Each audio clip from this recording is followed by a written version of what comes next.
Welcome to the Value Telling Podcast, where we talk to some amazing people about all aspects of their persuasive process and decision winning.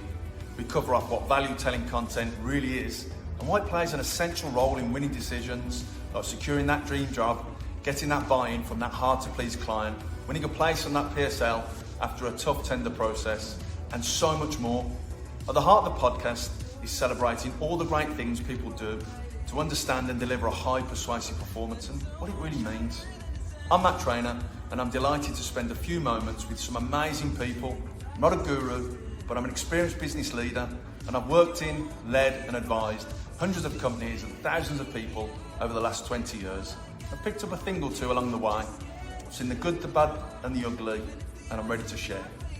If you value some thought-provoking culture, insightful science, inspirational snippets on all things decision winning, you're in the right place.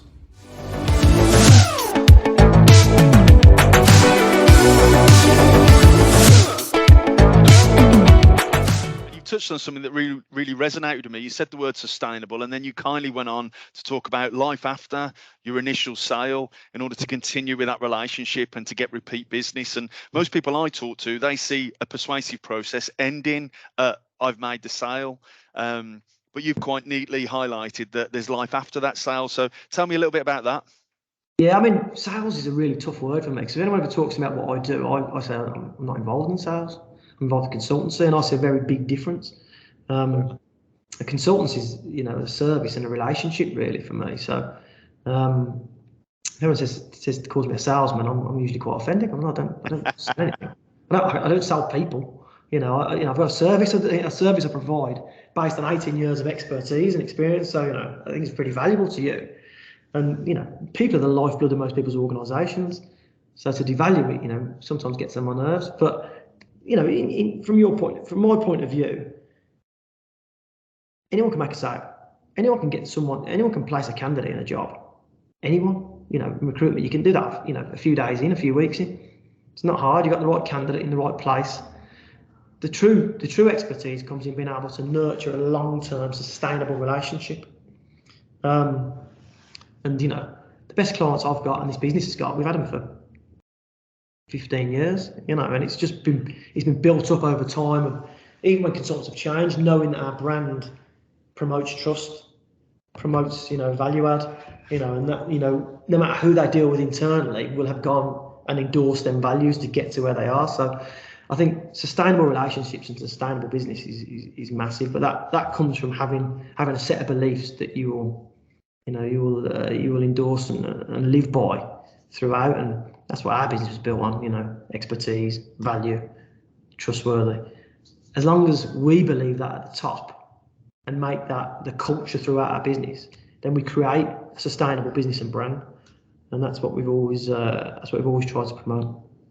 And when you take on some of your newbies who perhaps see recruitment, like you just quite rightly said, as the sale, as the transactional element, find a person, put them in a job, and you naturally educate them and migrate them away from that to a more of a consultative relationship where you're offering advice and guidance and thought leadership and insight.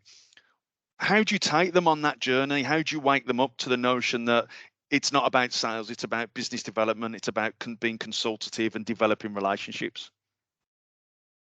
And that's probably the answer is that's why we hire trainees, because a lot of them come with a sort of a bit of a blank canvas. I always thought that if I got experience, I've lived this experience. Consultants from other competitors already had a conception of what they thought recruitment was, and I always like to think I'm slightly different in my thinking on that. And like I said, I don't consider it a sales role, but I think you have to break it down and why there will be value.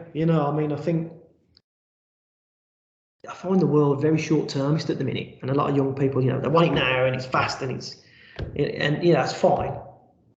But the only way you're going to be able to sustain that in our industry, or in anything, I think, is an investment of time, an investment of having some values and having a bit of a DNA of how you're going to approach it and sticking to it, because long term there's some extra value. You see a lot of people come into recruitment, do quite well and get out of it in 2 years. If you are good at recruitment and you've built a sustainable brand of yourself, you'll be in it for a very long time, because you'd never get out of it because you earn well, you enjoy it, you're successful.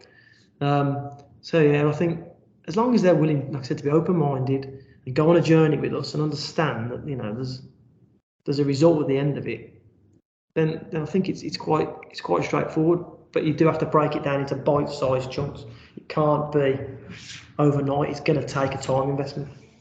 Absolutely. So I'm really subscribed to Simon Sinek, and he talk about the infinite game, how, like you quite rightly said, you know, the horizon can be quite short, but if you play the infinite game, there's never an end game. Your whole thinking and approach seems to shuffle. So I'm really bought into that. And, you know, the way you were talking then, it suggests that patience is pretty important in this game, especially in the persuasive process. Would you agree with that, or would you have a slightly different view? No, massively. I think it's like anything, isn't it? You know, if anything's too good to be true, it usually is. If you're going to forge any career, anyone will tell you this who's done really well. Usually, it takes a real time investment.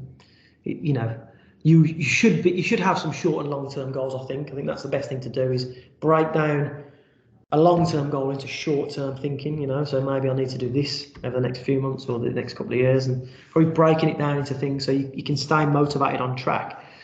But yeah, you know, I think what I always try to advise them is, you will be successful, but it's going to take a lot of you putting a lot of yourself into it and being really patient, understanding that, you know, this journey isn't something you can do overnight. Like I said, I'm 18 years in and I still don't feel like I've conquered it, and I still don't feel like I'm anywhere near to getting to where I want to be. But, you know, I feel pretty content with where I am now. Absolutely.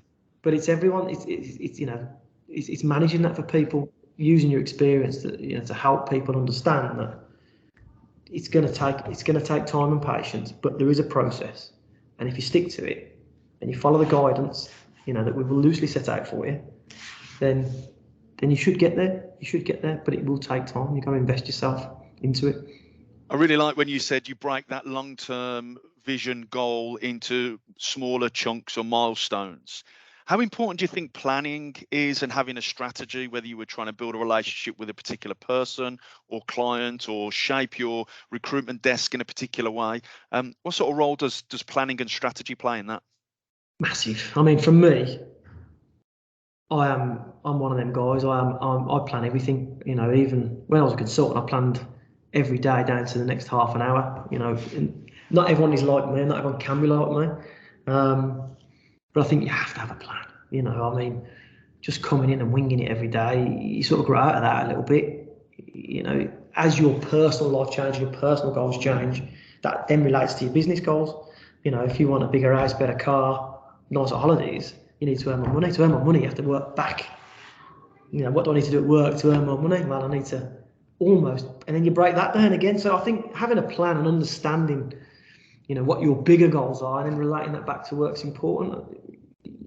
But I think I've always found that I could get so much more done because I was really, really precise, really well planned, and understood how the little things I do daily feed into the bigger things I want to achieve, both professionally and personally. So I always had a plan, and I always obviously encourage it with my team. Some people find it more natural than others, and some people you have to allow a little bit of flexibility on how they plan.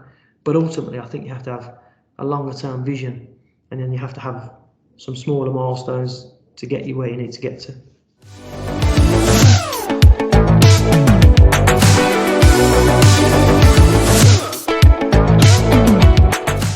There are lots of cool things happening in your company every day.